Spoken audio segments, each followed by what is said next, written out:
Abundant life. It's the hallmark of our planet. But it's water that makes us unique.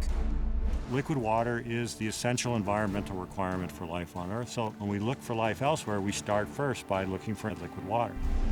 Our search has taken us to an alien world that seems to defy the laws of physics. A place where water can't exist, but shows us evidence that it might. We have what we in science call an anomaly. NASA's Phoenix lander will find out if life is possible on this desert planet.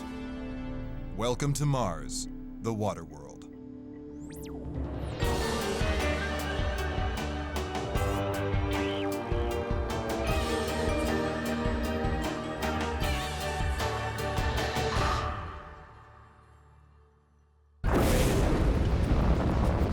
Load relief kit crate is in, vehicles responding. Vehicles recovering very nicely from the liftoff transients. August 4th, 2007 at 5:26 a.m. This Delta II rocket blasts off from Cape Canaveral. In its nose cone is NASA's first robotic Mars scout, the Phoenix lander. At this point, we have a strong signal from Phoenix via Odyssey. At NASA's Jet Propulsion Laboratory in Pasadena, California, engineers monitor the progress of the $500 million mission. All stations, we have confirmed crew stage separation and UHF signal acquisition via Odyssey. Atmospheric entry on my mark. 3, 2, 1, mark.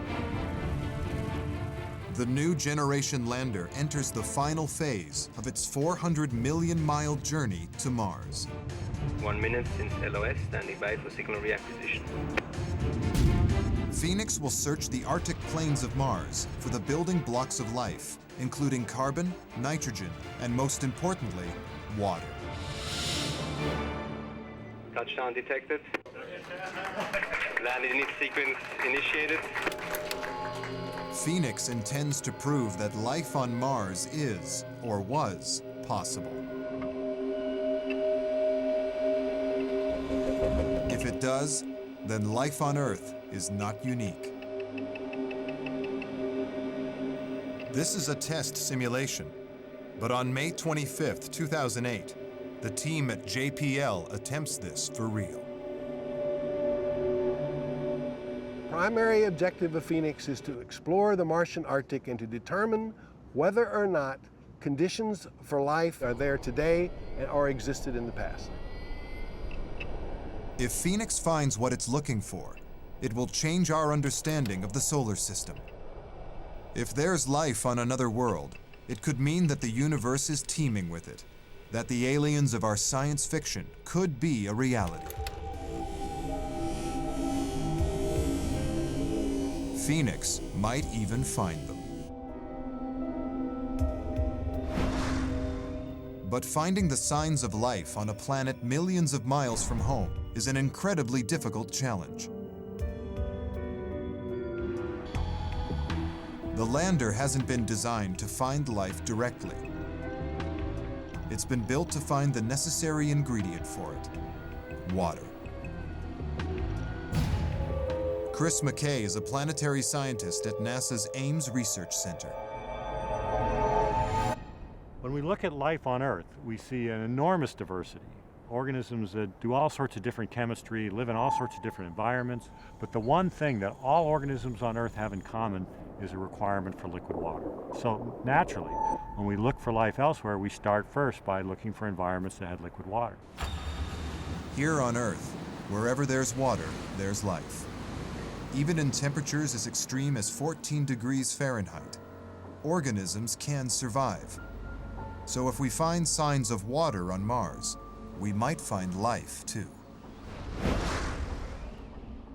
But why are we looking on Mars? Professor of Geomorphology Vic Baker explains. 30 years ago, a spacecraft called Mariner 9 produced about 9,000 pictures, many of which showed large channels and valleys. And it was very obvious that these channels and valleys are directly analogous to what we see on the Earth, formed by water. Scientists are stumped by these images. It definitely looks like water erosion, but as far as they know, there is no water on Mars. Its atmosphere is too thin to support it. The air pressure on Mars is less than 1/100th of the Earth's, which means the air on Mars's surface is the same as it is here on Earth at 110,000 feet above sea level. That's 20 miles high, nearly 4 times the height of Mount Everest. Scott Rafkin is a planetary atmosphere specialist at the Southwest Research Institute in Boulder, Colorado. It's fairly common knowledge that if one goes camping or hiking and you go up to higher altitudes and you go to boil your water, as you go higher up, it boils at lower and lower temperatures. That change in altitude is what you're really doing is changing pressure. As you go up in altitude, the pressure is becoming less and less. And so what happens is that as you go higher up, it becomes easier to boil water. You don't need to raise its temperature as much. This experiment shows the effects of Mars's atmospheric conditions on water. Gradually removing air from the chamber reduces the pressure. At first, nothing happens. But when the pressure drops to the equivalent of Mars's atmosphere, the water boils. Water normally boils at 212 degrees Fahrenheit, but at this low pressure, it boils at room temperature.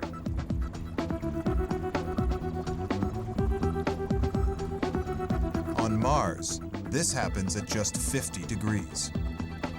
The stability of water on any planet is tied to primarily the pressure. And the pressure on Mars is so low that if one could have liquid water sitting out on the surface, it would simply boil. Mars's ultra-thin atmosphere creates another problem for water to exist here. There's not enough of it surrounding the planet to insulate it. Mars is ice cold.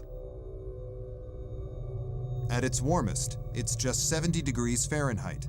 At its coldest, the temperature drops to -225.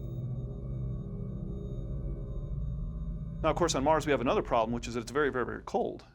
So even if one had the higher pressure so that the water wouldn't boil off, it would just freeze solid, like a rock. The existence of these channels and valleys that appear water-carved baffles scientists. The question is, how do you have these two things? How do you have a planet that is cold and dry with a thin atmosphere, and yet clearly, in its past, had flowing water? Over the years, scientists have offered many theories to explain the features seen on Mars's surface. People have suggested, well, maybe it's carbon dioxide liquid, or maybe it's lava, or maybe it's wind.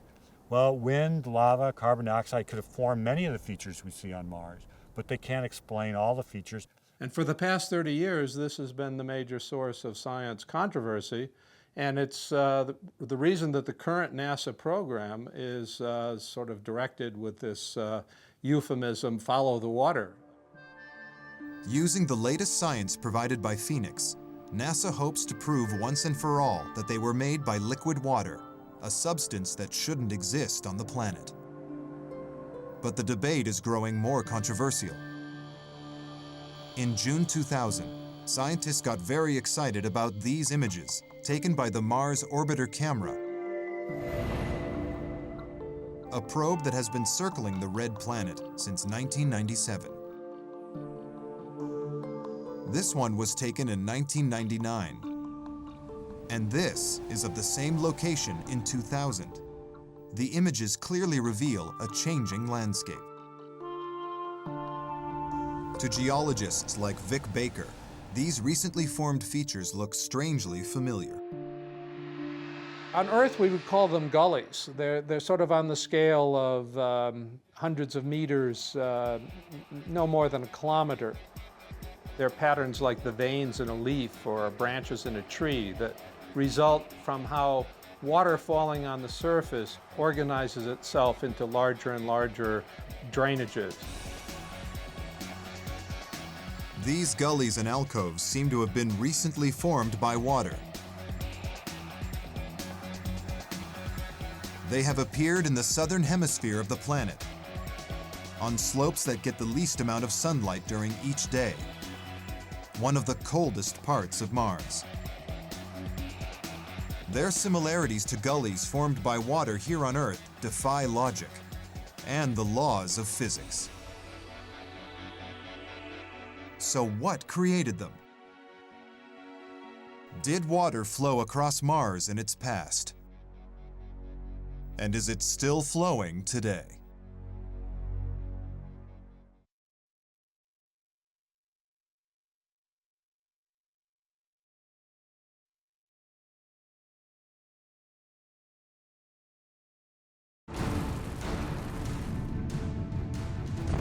On May 25th, the Phoenix lander, NASA's $420 million mission to Mars, touches down on the red planet to answer two questions that have vexed scientists for decades. Is there water, and could there be life?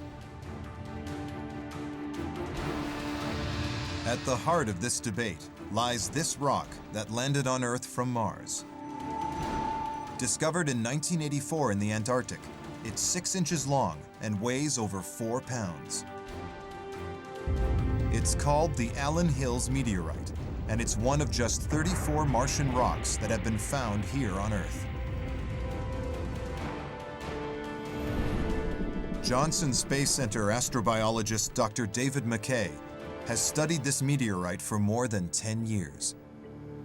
Allen Hills is unique among the Mars meteorites because it's so old. It is by far the oldest of the known Mars meteorites.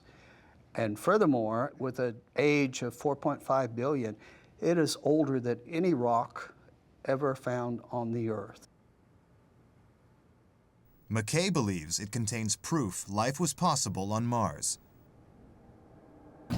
Using high-resolution scanning electron microscopes, he examines the meteorite and discovers tiny globules of iron and magnesium carbonate. Elements almost certainly formed and deposited by liquid water.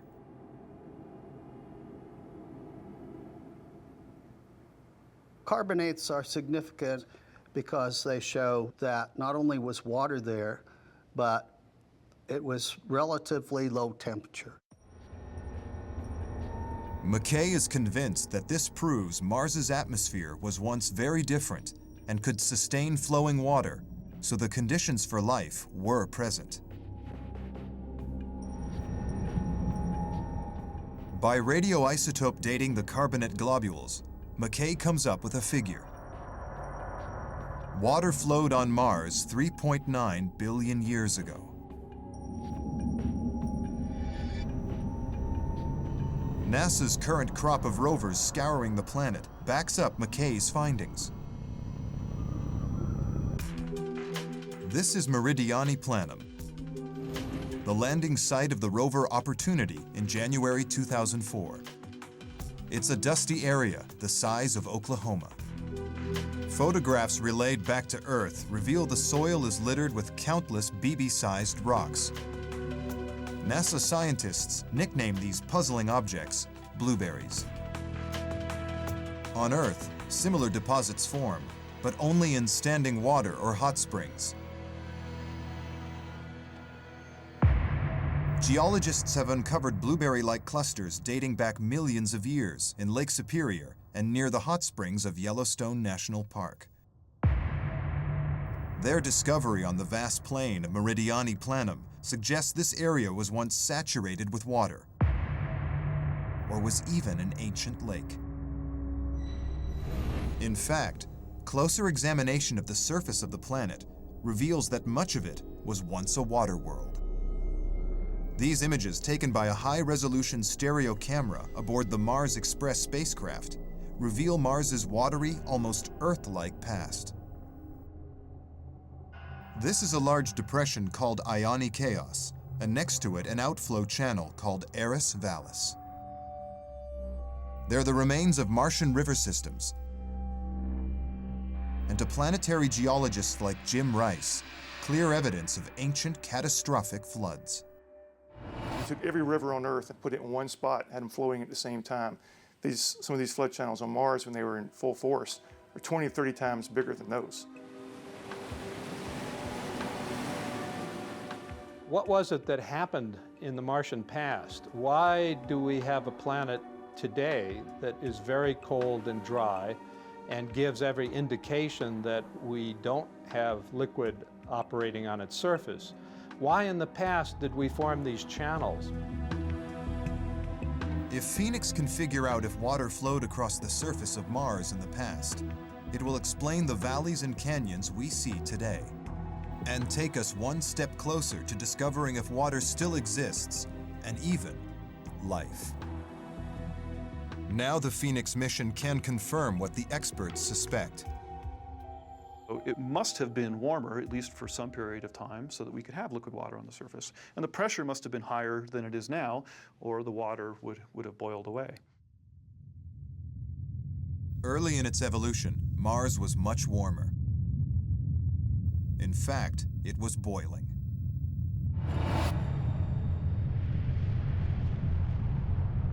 $4.6 billion years ago, our sun bursts into life and our solar system forms around it. Both Earth and Mars are huge balls of lava, boiling at over 12,000 degrees.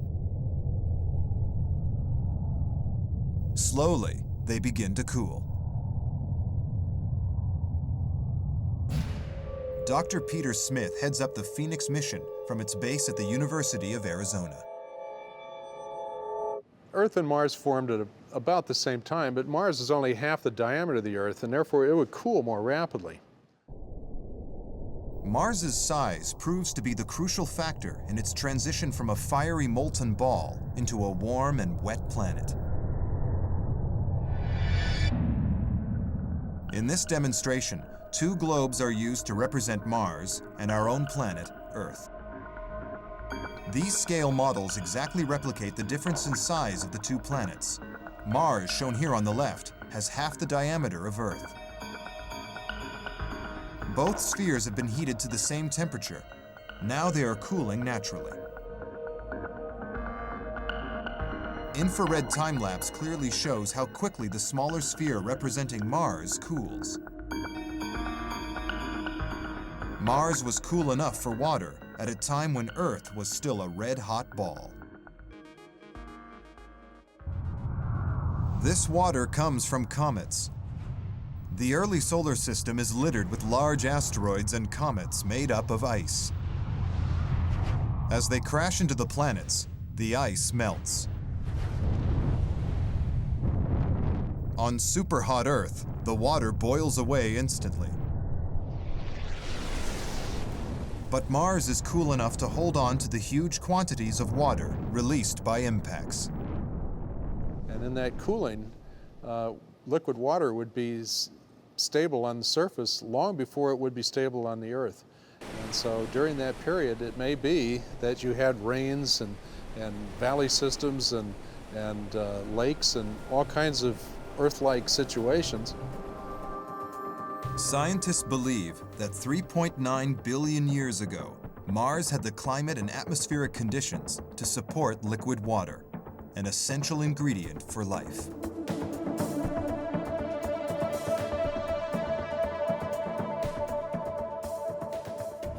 Now, in the early days of the history of our solar system, this planet, the Earth, was not a good place for life to develop.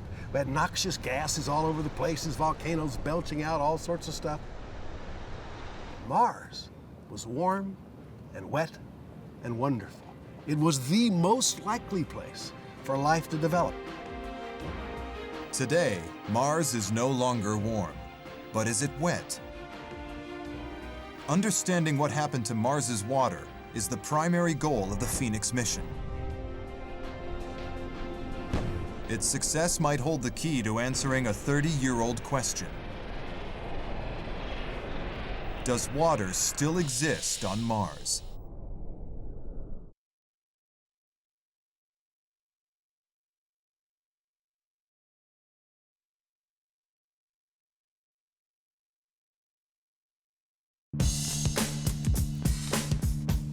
Scientists are now certain that Mars was once warm and wet. Pictures of ancient riverbeds, blueberries on the surface, and carbonate globules inside the Allen Hills meteorite confirm this view. But if there was water billions of years ago, where is it today?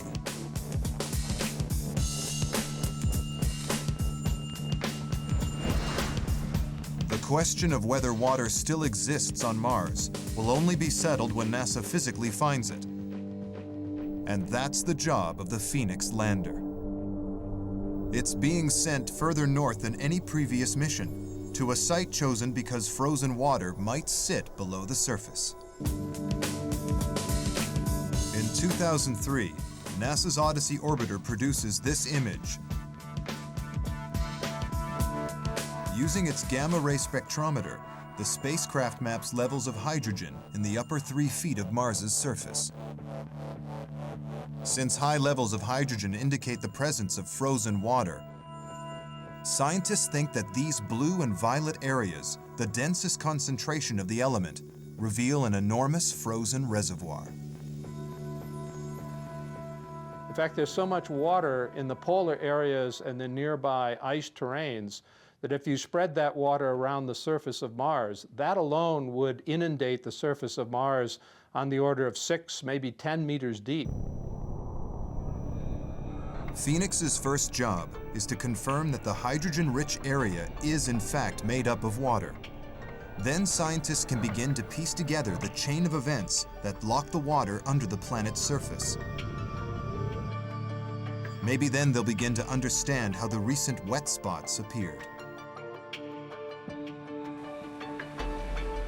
Some scientists believe they are a remnant of ancient climate change.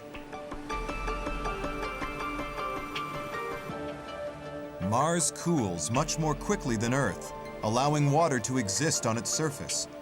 But a drastic shift in atmospheric conditions means it can't hold on to it. Earth's large molten core generates a magnetic field which protects our atmosphere from solar radiation. But Mars's small core cools so much that it no longer produces an effective shield. Solar wind blasts away its atmosphere and most of its water. Pressure falls and the temperature plummets. Whatever water it has boils away or freezes solid, leaving the Mars we see today, a frozen world. Up until recently, scientists believed that Mars's core is so cold that it is no longer able to crack and move the planet's surface. The Earth releases a lot of its heat continuously by a process that's known as plate tectonics, where the continental masses of the planet are actually shifted by the formation of new crust in the ocean basins. Mars doesn't have that. But the discovery of the gully features, the wet spots, suggests that Mars's core hasn't cooled as much as they thought. Because it can't release its heat as efficiently as Earth, one idea is that this heat builds up with time, and episodically there's kind of a burst of heat release that will melt the ice in the Martian permafrost. And that water comes onto the surface, perhaps associated with gases that change the composition of the Martian atmosphere to a greenhouse kind of condition. And so you have a temporary, unstable state where Mars is warmer and has water on the surface. These small flash floods could be the wet spots that dot the surface of the planet. It's natural to suspect that maybe this volcanism that has happened in recent history and the water activity are somehow related. But this is one of the mysteries we're trying to investigate, and I think it's one of those that the Phoenix lander may be able to shed some light on. By finding ice and analyzing its composition, the Phoenix lander is designed to map the planet's ice history It will tell us how geothermal activity and atmospheric change have affected Mars's ancient water.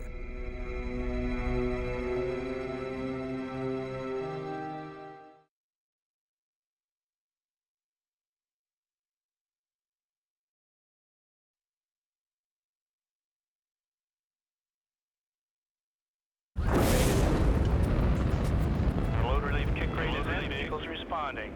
Vehicles recovering very nicely from the liftoff transient. Phoenix's quest represents a journey into the unknown. Up to now, all of our exploration of Mars has been superficial. We take pictures from orbit, we drive around on the surface, and maybe we dig down this deep, either by dragging it with the wheels or with a little arm or something. We maybe get down this far, and that's it. But Phoenix is set to change this. It's designed to endure Mars's northern latitudes and to analyze subsurface ice. NASA hopes its findings will throw light on how water interacts with the geology of Mars, the key to unlocking the story of past atmospheric change. In order to achieve this goal, it's been built to do something no other Mars lander has done before. Phoenix is going to arrive on Mars and land and dig. A sophisticated robotic arm will dig down 3 feet into the frozen subsurface to where the layer of water is believed to be. At nearly 8 feet, the arm is the most important tool on the lander. It's designed to dig trenches, scrape ice, and deliver samples to other instruments on the lander's deck. No one knows the capability of this arm better than Phoenix's lead scientific investigator, Dr. Peter Smith. The robotic arm in digging on the surface is doing something very difficult because it's being controlled from 100 million miles away. And so the interaction of using the arm and seeing through the eyes of a camera is not simple. It's like going out to drive a semi-truck with never having driven one before. The truck works, but learning how to shift 18 gears is not so easy. If working properly, Phoenix's robotic arm will drop ice samples into a device called a Thermal and Evolved Gas Analyzer, or TEGA for short. TEGA has 8 tiny ovens, about the size of an ink cartridge in a ballpoint pen. Not unlike this one. Once a sample is successfully sealed in an oven, the temperature is slowly raised at a constant rate. As the temperature edges up to 1800 degrees Fahrenheit, the ice and other volatile materials in the sample vaporize into a stream of gases. So if you think about what happens in your kitchen when you put, say, some sort of food in the oven and you start to heat it up, it's cooking nicely at 200, 300, 400 degrees. But if you start to crank that oven up 800, 900 degrees, 1,000 degrees, what's going to happen to the organic materials in there? Well, they're going to turn to smoke. They're going to come out, and like in my kitchen, they're going to set off the smoke alarm. And you're going to be doing an experiment just like TEGA. Roasting the samples of soil and ice at 1800 degrees releases what are called evolved gases. A mass spectrometer will then scan these gases for minute quantities of hydrogen, oxygen, carbon, and nitrogen, the elements of life. But Phoenix's sophisticated instruments do have a limit. Each of its 8 ovens can be used only once. So as it digs down, it will take samples at 8 different depths. NASA hopes to then map the changing character of the ice. Scientists hope these precise measurements will reveal the evolution of water on the planet and possibly uncover the existence of life.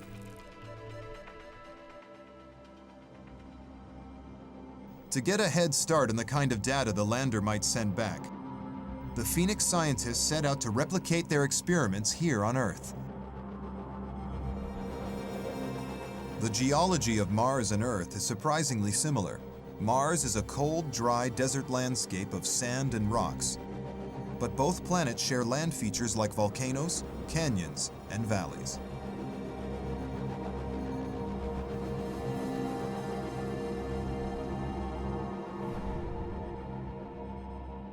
This is the most Mars-like place on Earth, the Antarctic. Mars, when it was at its warmest and wettest, would have been like Earth at its coldest and driest. That's why, to me, going to the dry valleys of Antarctica is the next best thing to going to Mars. Here, Chris McKay and Peter Smith are going to do on Earth what Phoenix will be doing on Mars. The idea is to make the connection between what Phoenix will measure on Mars with what Phoenix would measure in the dry valleys of Antarctica. They're digging down to ice to see if life, or the conditions for life, exists in this inhospitable terrain. We go from a surface soil, which is kind of reddish and definitely of a different character than the lower soils, and we're going to measure layer by layer down to ice.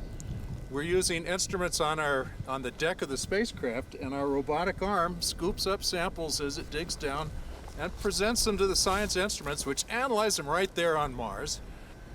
I think just by looking at these soils here, you can tell that liquid water's been at work. If we could see that on Mars, we have a place where we have a habitable zone and perhaps a place where life could live.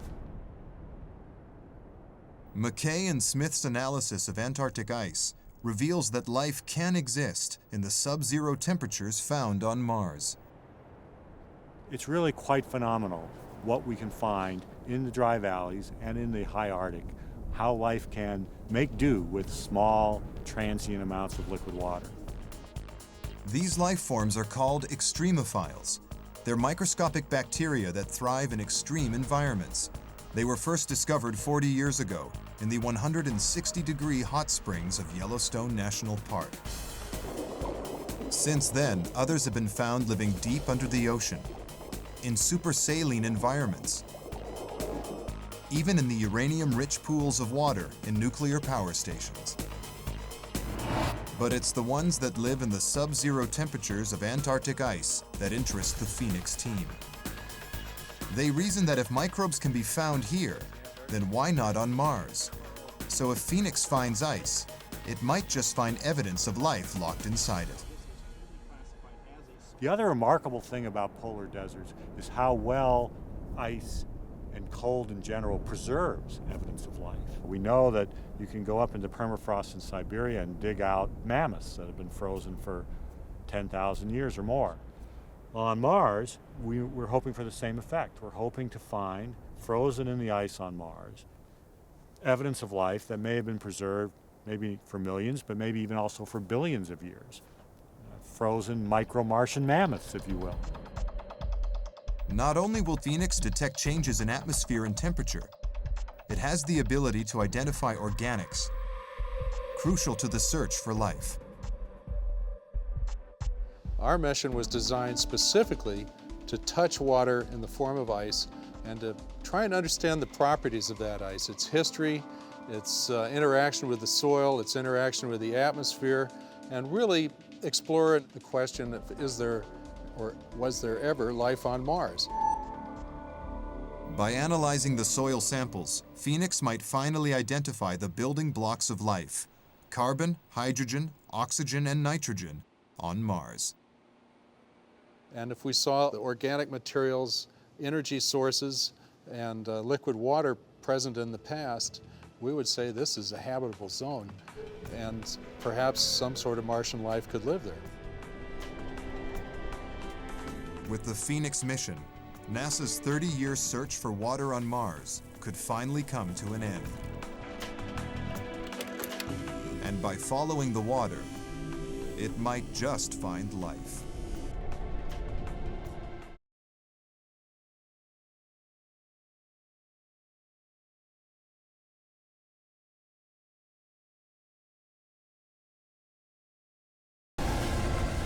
May 25th, 2008. NASA's Phoenix lander reaches the end of its 9-month-long journey to Mars. It now begins the hunt for life, or at least an environment that could have once supported life. But does NASA really think it can find this on the frozen wastelands of Mars? The answer is yes. This is because of an accidental discovery made by the rover Spirit. Spirit's most significant scientific discovery came 1,200 days into its 90-day mission. In 2007, a moving part on Spirit malfunctions. The failure leads to the best evidence yet that Mars was once capable of supporting life. The right front wheel on Spirit doesn't turn anymore. It's failed. But the one good thing, the silver lining here, is that as we drive and we drag that wheel through the soil, we dig a trench. And every now and then, something interesting will pop up in the bottom of that trench. X-ray analysis of a patch of soil churned up by the stuck wheel yields unexpected results. It is composed of about 90% pure silica. That was just a complete unexpected discovery, pure serendipity, and frankly, if the right front wheel had been working properly, we might not have found it. This $320 million breakdown reveals more evidence of water. On Earth, high levels of silica occur in only 2 places: hot springs or fumaroles. Both environments bubble with water and life. The thing that's important about the silica discovery is that you can go to hot springs and you can go to fumaroles on Earth, and in both instances they're teeming with microbial life. Spirit has discovered evidence of a habitable zone on Mars, a place where extremophiles like those on Earth could have thrived, and may even exist today. What's more, the idea of Martian life is backed up by the 4-billion-year-old Allen Hills meteorite. Structures inside it reveal what some believe is the first real evidence of Martian life forms. David McKay heads the team that made the discovery. We discovered in Allen Hills what we concluded was strong evidence for past life. That evidence consisted of, number one, some little tiny fossil-like features that are similar to fossils known to occur on Earth. Number two, we found that there were crystals made of an iron oxide, which are also always associated with bacteria on Earth. McKay and his team believe that the Allen Hills meteorite is proof that life existed on Mars. When they announced their discovery in 1997, most scientists were skeptical. The discovery of fossils in the Martian meteorite was always problematical. They weren't really biological structures, they were just little round and little oval-shaped things. And people quickly realized that if you pick up any piece of rock or dirt and examine it at that scale, you often see little round and little oval-like structures that have nothing to do with biology. But Spirit's discovery of silica on Mars has reopened the debate about Martian microbes. If extremophiles can be found in similar environments on Earth, then why not on Mars? Will Phoenix find the evidence that backs up McKay's belief that life existed on Mars? If it does, the implications will be profound. You may think that if we find life on Mars and it's just microbes, who cares? Why is that important? But within those microbes could be the potential for all of the richness and complexity of life like we see on Earth. In the same sense that an acorn is an oak tree, a single organism on Mars could represent the potential for complex ecosystems for animals and plants and even human-like intelligence. Even if on Mars that seed didn't grow to its full potential, if the acorn didn't become an oak tree, it's still interesting because it tells us that on other worlds, on other stars, it would have fully developed. We're not alone. It's an astonishing prospect, one that the Phoenix mission is poised to solve. Well, when Phoenix lands down on Mars and sends back its first signal that it lands successfully, I will breathe a 5-year-long sigh of relief. But before NASA's latest probe can answer tough questions about life and our place in the universe, it first faces its biggest challenge: descent and landing.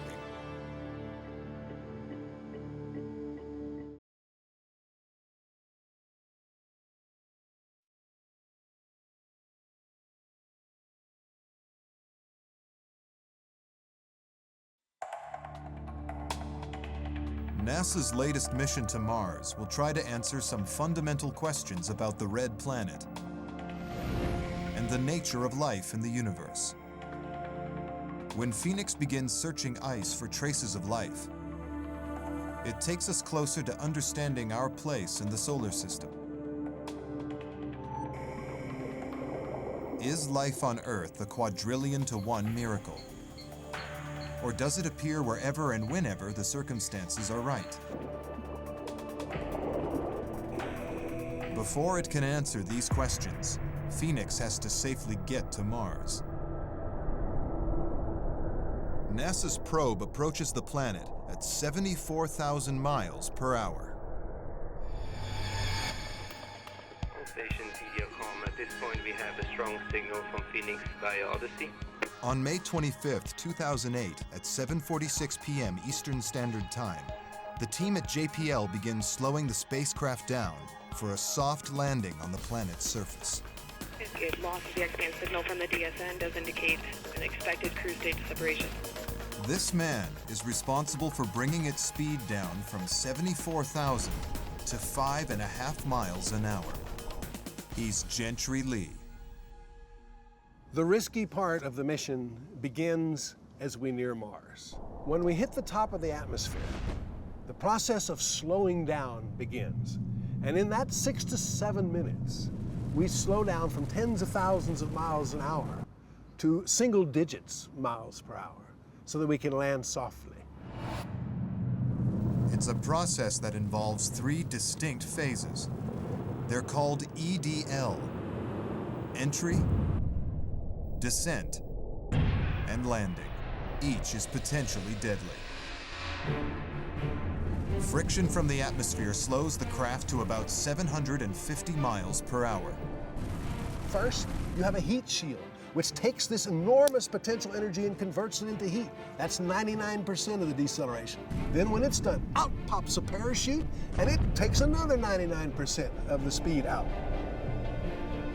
The parachute's performance is crucial to the success of the mission. Up to this point, Phoenix's EDL is identical to any other Mars mission. But unlike the rovers before it, Phoenix has no airbags to cushion its landing. Instead, it uses 12 descent rockets clustered around the hull to slow down. In the final 34 seconds of descent, they fire rapid pulses, carefully timed to bring the lander down at 5.5 miles an hour. If Phoenix's engines fail, its terminal descent will have been just that. For controllers, this is one of many things that could have gone wrong. And then, of course, will come the moment when it's too late to even ask any questions. Standing by for possible flashing blackout. Did the radar see the ground properly? Did the computer interpret the information properly? Did the pulsing engines do what they were supposed to do? I can't wait. Will somebody please tell me now? On May 25th, 2008, at 7:53 p.m., Phoenix starts its descent.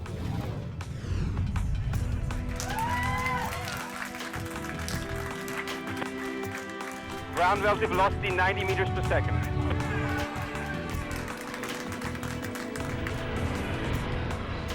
Touchdown signal detected.